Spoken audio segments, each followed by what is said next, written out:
চলতি মাসের শুরুতেই ঘোষণা এসেছিল ভারতের জনপ্রিয় ওয়েব সিরিজ পঞ্চায়েতের সিজন 3 মুক্তির তারিখ। এবার প্রকাশ্যে এলো ট্রেলার, যেখানে আছে রাজনীতি, রোম্যান্স ও প্রাণ খোলা হাসির উপাদান। ট্রেলারে বরাবরের মতোই দেখা গেছে ফুলেরা গ্রামের সারল্যে ভরা কিছু মানুষের মুখ।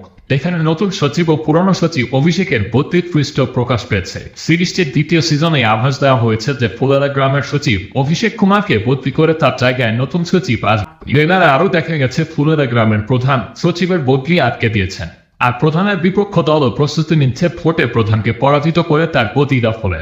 তাদের পেছন থেকে সাপোর্ট দিচ্ছেন দুষ্টপুত্রের বিধায়ক। 2 মিনিট 35 সেকেন্ডের ট্রেলারে এক নতুন মুহূর্ত দর্শকদের দারুণ এক বিনোদনের আভাস দিয়েছে। ভারতের জনপ্রিয় সিরিজগুলোর মধ্যে সবার উপরেই থাকবে পঞ্চায়েত। গ্রামীণ জীবনের মিষ্টি গল্পে নির্মিত সিরিজটি ব্যাপক আলোড়ন ফেলেছিল দর্শক মহলে। পঞ্চায়েত 3 এর ফার্স্ট লুক পোস্টারে জিতেন্দ্র কুমার ওরফে অভিষেক ত্রিপাঠীকে তার আইকনিক বাইকে দেখা গিয়েছিল।